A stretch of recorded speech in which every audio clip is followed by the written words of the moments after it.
first line of business. Want y'all to know that last night, I don't know about the rest of the week, but last night was exciting. I mean, first, it started off a little kind of corny because those who fights that they had on Netflix before the Tyson and Jake Paul actually got into it, they was not the best. They wasn't the best. It didn't serve them, too great, but I'm not shitting on these guys either. I'm not trashing them. Just letting y'all know that last night, I know a lot of y'all caught that fight because they said, okay, we know Netflix has about 280 subscribers. That doesn't mean that all 280 million was even watching this fight or paying attention, not even half of that. But whatever the ratings were, they were pretty big, and it was a surprise because Netflix never had such an event like this. Netflix is not known for holding down any kind of sparring matches or, big fighting events. They're known for their shows, their movies, entertainment. Tyson, after years. The last time Mike Tyson had a fight, it was that exhibition with him and Roy Jones. That was a while ago, a few years ago.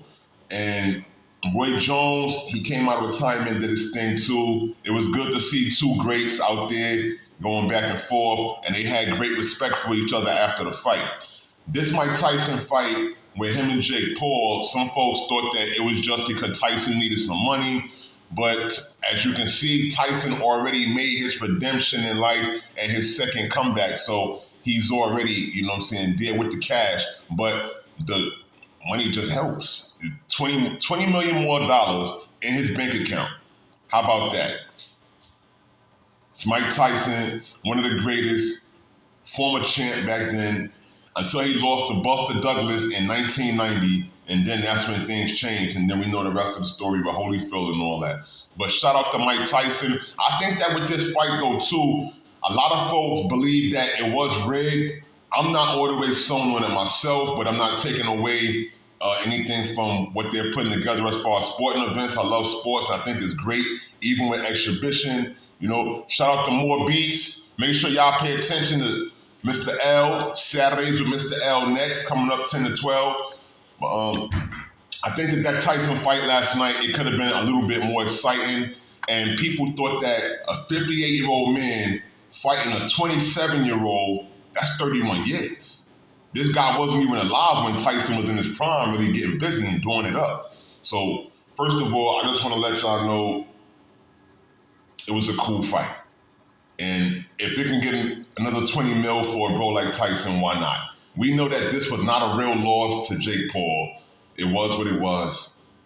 And shout out to Amanda Serrano, who had the fight before that. That woman, she had a busted eye because the person she fighting, this woman named Taylor, she gave her a mean headbutt. I mean, whew, I didn't think that women, when they fighting like that, they getting so dirty, but you see them UFC fights. Speaking of UFC, tonight is going to be another big fight. You're going to have Bones Jones going against Miocic. And it's going to be lit. This is at 10 o'clock tonight, and I want y'all to pay attention to it because your Saturday should be live. It should be lit. After you check out Don Boy 718 and you listen to Mr. Moore, and everybody up there doing their thing, Mr. L, shout out to him. And the rest of the programming on Newtown Radio, you catch you some Deion Sanders and them boys because Deion and the boys at Colorado, they have a big game today. 12 o'clock. 12 o'clock, if you don't know, Deion and the fellas, they're going to be out there playing against the Utah Utes. Okay, this is a big game. They moved up already from 25. I think, matter of fact, they wasn't even 25 yet, the Colorado Buffaloes, but they've been on a winning streak, and Deion has been coaching them real right, getting them in position. His sons, Shiloh and Shador, especially Shador Sanders, the quarterback, they're seeing that he's the best quarterback in college football right now. So being that he's the best quarterback in college football right now, he's going to have to get busy today against the Utah Utes. Him and Travis Hunter, they're both on the list for Heisman Trophy winner, and these guys are in a good position of their candidacy. I think they're like 3 and 4 right now, right? Because this is a very serious position to be in. They have something with Dylan Gabriel. I think he's number 2. He's in the mix also. But believe in what's happening in Colorado. Believe it. Shout out to Colorado Buffaloes and that whole system. They've been putting it together. And shout out to, Deion Sanders' defensive coordinator, Warren Sapp, also for getting them guys together and for really inspiring them to be able to play real tough, grinding, gridiron football back there as they should. Good defenses win championships. And I believe in the Colorado Buffaloes. Georgia is playing a good game today. Also, it's going to be at 7:30. They're taking on the Tennessee Volunteers. That should be special. The University of Georgia, these dudes, they have to keep up their winning ways because they have not been, so-called up to par as they normally have been throughout the last couple of years because teams change. In college, it's not like they stay there forever or they have, X amount of years on the contract like the professionals do. In college football, a person can change from year after year. The whole team can change year after year because you have these different young men that's coming in, signing different letters of intent, and they're playing ball. So they're doing what they got to do. I say I want the University of Georgia to do well. It looked like Carson Beck kind of struggled a bit last week, but we're going to need Carson Beck to be more focused this year and for him to do what he got to do. And the rest of that team, including Starks and everybody on the defense, we need y'all to form together and really just make this thing happen because I would like to see Georgia win. Also, shout out to Syracuse University. Syracuse University, our New York college out here, shout out to them. Hopefully the Orange Men, they'll get that win today. They have a big game also. So it's going to be a busy day for college football, all in all. Just check out the local listings, go online, and, see what time these games come on. Or, matter of fact, we're going to start putting the actual times of these games on our site. So just look up Don Boy 718 or Don Boy BK on Facebook or Instagram. We're going to have information for y'all on that to keep y'all updated because we know y'all have busy lives and sports is what we do. We want y'all to be updated on it, be ready to go. This is a beautiful Saturday. Good Lord. It's nice and cold out there for you too. True. Talk about the NBA. The NBA yesterday, there were some games. I'm talking about Brooklyn and New York, the battle of the boroughs. The battle of New York went down yesterday. The Orlando Magic shut down the Philadelphia 76ers yesterday. People are out here doing what they do to get busy. The Brooklyn Nets with the New York Knicks situation, Mikal Bridges, he was on the Brooklyn Nets last year. He was their team leader. Now he's on the New York Knicks via trade and the deal that they worked out in the offseason. Karl-Anthony Towns, he's on the New York Knicks in addition. So they don't have Dante DiVincenzo and Julius Randle, but this New York Knicks team, they've been fighting and grinding. However, this Brooklyn Nets team has been fighting and grinding. And the New York Knicks, along with the Brooklyn Nets, they almost had similar records going into last night's game. The Brooklyn Nets were 5-7, the Knicks were 5-6, and then last night, it seemed like, hey, they were playing like they even. So no wonder the records are that close. But I'm not going to take nothing away from Jalen Brunson and what that team is doing because they're very special. And I know that the chemistry isn't all the way there yet. They're forming it with Karl-Anthony Towns and the new additions. But watching Cam Thomas and Cam Johnson do what they do last night in this game is just more proof how the Brooklyn Nets have a culture over here of play hard basketball and toughness because they're doing this without a real superstar on the team. So can you imagine? I just want to say, don't sleep on the Brooklyn Nets. This year, that's going to be one of my spoiler teams. I'm going to say this early, and I'm hoping that doesn't change because it doesn't look like it will. But when it comes to April, when the end of the NBA season starts, I want you to keep in mind the Brooklyn Nets. They should be within 7 to 10. Because remember now with the play-in, you can be from the number 7 seed to the extended 9th and 10th. So you can be in either one of them 4 positions at the bottom. You don't even have to have a great season. You can just squeak in, like just happen to make it and then go hard in the playoffs. Like do what you gotta do, pause, like, get busy. And I believe that the Brooklyn Nets have that kind of core with them. And if Ben Simmons keeps on playing the way that he is, provided, I don't know if the Brooklyn Nets are going to move him by the February trade deadline, but a lot of things are possible. And I think that they may pick up another piece just to help get them that little extra boost that they need. But for right now, I don't see why these guys don't have enough, just to get that number 7 to 10 seed. The New York Knicks, they're solidified, and I don't know if they're going to make a move for another big man or for something for the front court to be able to move forward going into the playoffs for next year. We're starting off early, but a lot of things do change. Getting ready to get around Christmas season, get to the trade deadline in February in the All-Star game, and then you start seeing players get shifted.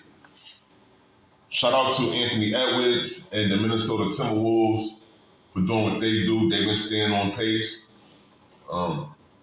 Cam Thomas went off last night for 43 in that Brooklyn Nets game, and Jalen Brunson had 37. So this was a battle of the point guards, a battle of the guards, and it was real. So this shows that in New York City, both of our teams, we have solidified point guards that can do things. Cameron Thomas is going to get better with what he do, and he's just now getting the all-go green light that he hasn't had before. If Caris LeVert would have been here to have some of that green light, you would have seen him take off too, but he's over in Cleveland doing what he do. So the Brooklyn Nets, they do have a good scouting team to be able to pick up these type of players that can contribute and can, play that role. So respects to him. There's been some talks about Trae Young and possible trades and the Lakers being involved, but then that's been talks and rumors for some years now, for at least the last 2-3 years. And people want to see either the deal just get done to get it out the way, or just let it go. Just stop talking about it, because the Atlanta Hawks, people want them to win down in Atlanta. They do not want a losing team. This is Georgia, and this is a solidified team. Trae Young is official, so why haven't they built around this young man to help him get the win? They keep downing the players that go there. DeJounte Murray's over there. If the guy is all that, we need him to play and to really play well alongside Trae Young so that they can have a reason to add on more. They had Clint Capella before. I don't understand what happened. They was making the playoffs, and then now this stuff starts to happen. They won last night.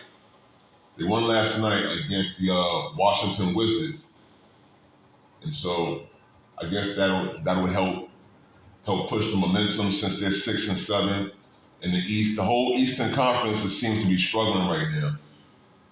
I just think that they're going to pick up some kind of pace going into the holiday season, which is in a few weeks, because this is when everybody's home watching more. This is when that cool air is in the air and people are ready to go.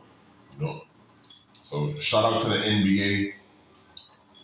College basketball right now,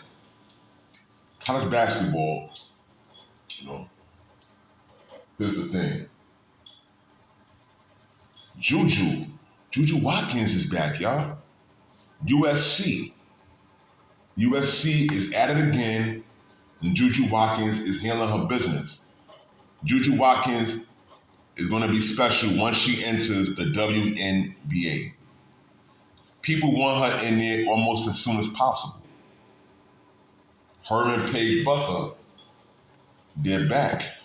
Paige Buckler for UConn, University of Connecticut.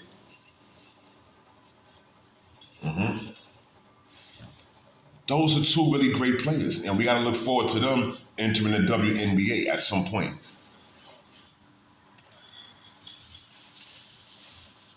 They're going to be just as special as Caitlin Clark and Angel Reese, but on their own note. This is the new WNBA core. These are quality players that's going to be there. And it's exciting right now just to see NCAA action. To know that the ladies are back, and so are the dudes, but the ladies are interesting and exciting once again.